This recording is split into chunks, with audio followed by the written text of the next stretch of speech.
Coffee Talk. Friday morning, I don't remember what day, middle of December, beginning of December. After the morning walk, checking out the neighborhood, seeing how things look.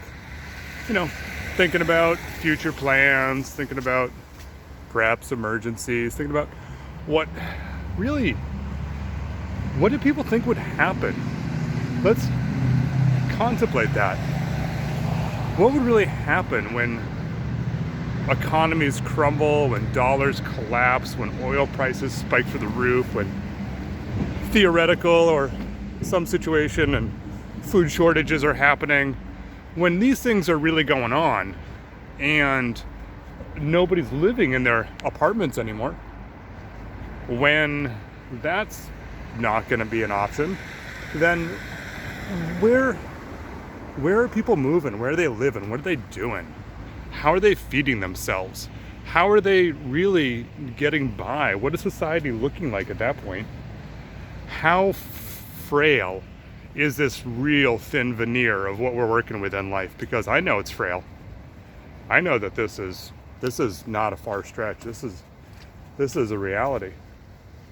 And people that haven't seen it or aren't accustomed to it or would be scared by it are just going to get crushed. Absolutely crushed. So I think of where I grew up, I think of how I grew up, I think of some of the people that I've experienced in life and places that I've been. Most folks would just crumble. They would just fall apart. If that was the shout out to nomorefakenews.com. Unsolicited shout out, nomorefakenews.com. My local high school gym, my neighborhood, local homeless camp right down the road. Again, early morning walk, thinking, watching people drive by on the way to work, watching them do their normal daily life routine, wondering how close they are. A lot of them might not be close at all. A lot of them might be prospering right now. I'm in Portland, Oregon, so it's all over the board. There's either people that are living the sidewalk and the streets, there's people that are struggling, we've got evictions that are happening, there's huge issues with the Red House on Mississippi right now.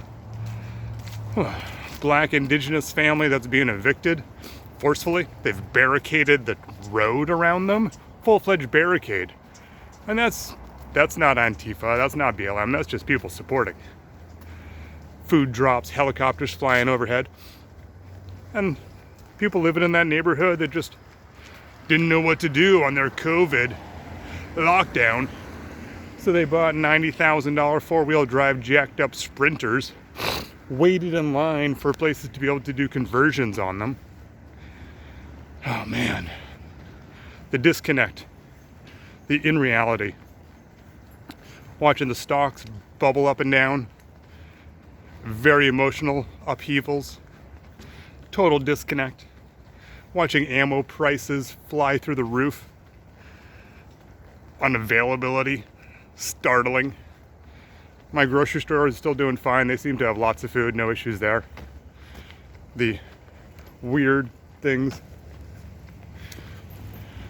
One of the things that I really enjoy about living in the city during this whole COVID thing is every time I go out for a walk, and I've got a dog and 3 kids and sometimes a wife with me, and we walk around the corner on the sidewalk and there's other people, everybody's always sizing up who's got the bigger group or who's got the more need to own the sidewalk, which is always kind of fun. And being the family, we always sort of won that.